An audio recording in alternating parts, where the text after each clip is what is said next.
Shalom, good evening. This is TV7 Israel News broadcast to you from Jerusalem. And in today's top stories, Gazan Islamists launch a rocket toward Israel's southern communities over the weekend, drawing an Israeli retaliatory response.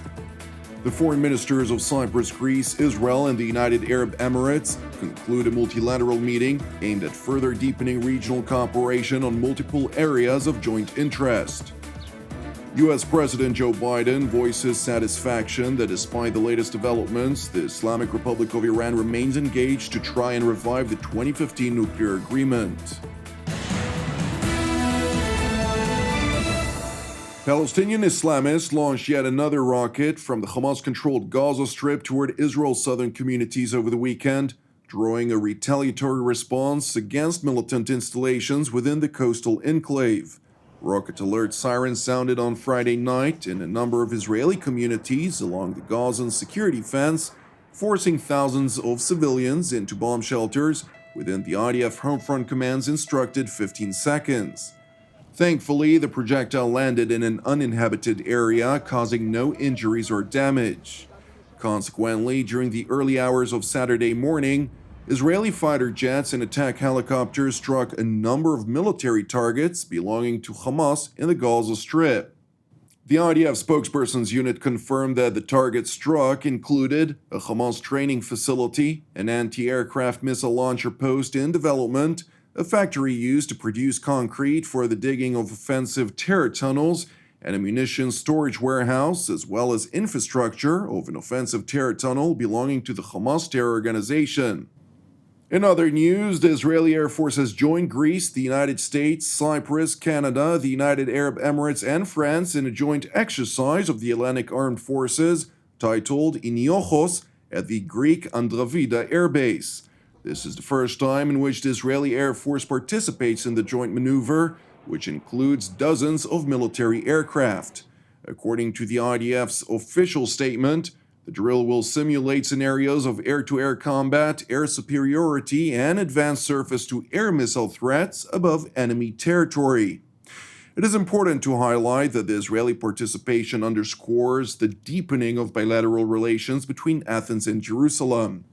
These relations were further bolstered yesterday when the Israeli Ministry of Defense and the Hellenic Ministry of National Defense ratified an agreement which amounts to approximately 5.5 billion shekels, equal to a little under 1.4 billion euros or 1.69 billion US dollars, which includes the establishment of operation of an international flight training center for the Hellenic Air Force by the Israeli Aerospace Defense Corporation, Elbit Systems, over a period of 22 years.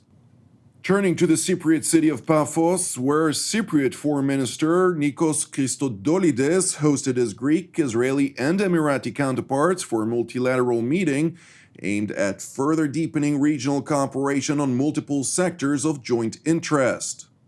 It is no exaggeration to say that your presence, our gathering in this stunning backdrop of the Mediterranean Sea, is of a symbolic importance.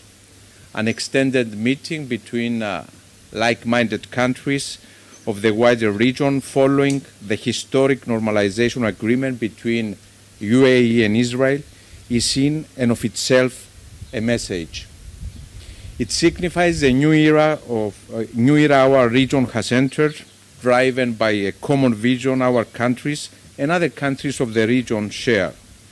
One of the wider Eastern Mediterranean, Middle East, and Gulf as an area of stability, prosperity, and peace through cooperation. The Emirati foreign minister seized the opportunity for his part to highlight Abu Dhabi's aspirations for the region, which are evidently shared by its partners present at the multilateral meeting. We shared today our visions on future cooperation and explored new avenues to expand our relationship in various sectors, including trade, investment, manufacturing, technology, science, health services, and food products. The UAE is seeking an ambitious and positive agenda in the region, and the Abrahamic Accords were mainly driven by the necessity of an alternative strategic view of the region based on stability, prosperity, and opportunity. The Abraham Accords, which by mediation of the United States under the previous Trump administration realized 4 separate normalization agreements between Israel and Muslim-majority states, has been singled out as a significant accomplishment which contributes to regional peace, prosperity, and stability. Hence, Israeli Foreign Minister Gabi Ashkenazi urged additional countries and entities to join the circle of peace.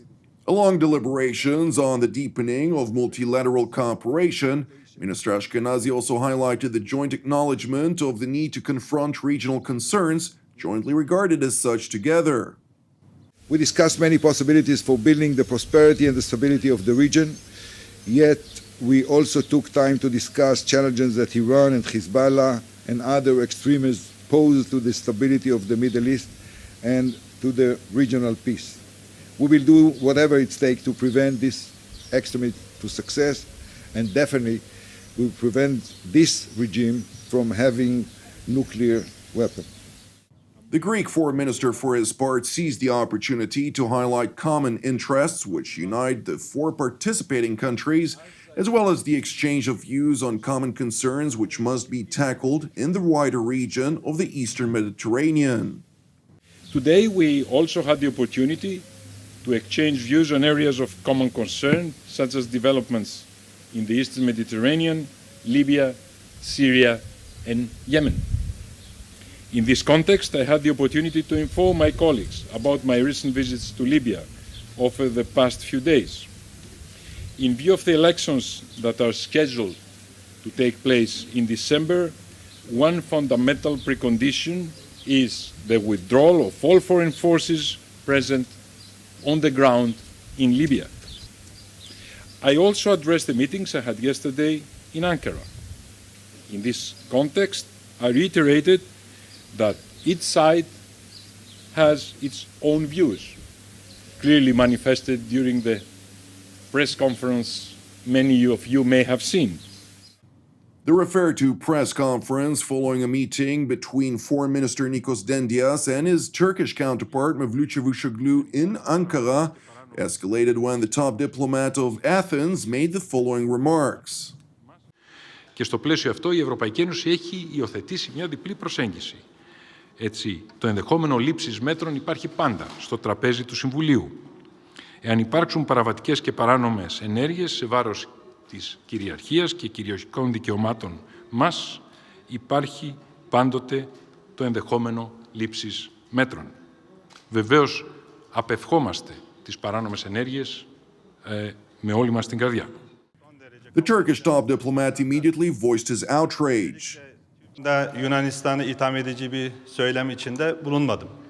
Ama bu ilk görüşmenin biz daha pozitif bir atmosferde devam etmesini arzu ediyorduk. Fakat Nikodendias yaptığı konuşmada maalesef ülkeme yönelik son derece kabul edilemez ithamlarda bulundu. Öncelikle Türkiye'nin Yunanistan'ın egemenlik haklarını ihlal ettiğini söyledi.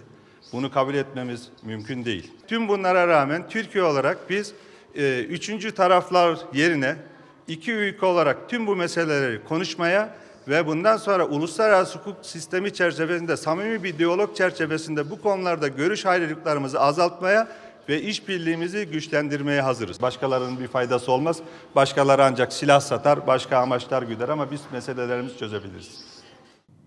Turning to Washington, where U.S. President Joe Biden referred to Iran's decision to raise its uranium enrichment to 60% as unhelpful, it voiced satisfaction of the Ayatollah regime's continued agreement to engage in indirect talks with the United States on seeking ways to revive the Joint Comprehensive Plan of Action, or JCPOA, which is the technical term for the 2015 nuclear agreement. We do not support and do not think it's at all helpful that Iran is saying it's going to move to enrich to 60%. It is contrary to the agreement. We are, though, nonetheless, pleased that Iran has continued to agree to engage in discussions, indirect discussions with us and with our partners on how we move forward and what is needed to allow us to move back into the JOPCA so that we're part of it again, that we should have never gotten out of, in my view.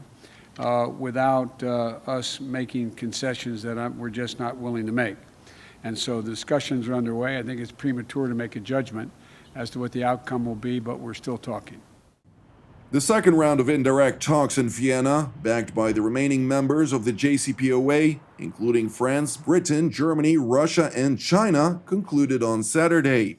And while the talks were overshadowed by growing concerns regarding the Islamic Republic's decision to further distance itself from the 2015 agreement, the Chinese representative at the talks revealed that the relevant parties agreed to further pick up the pace.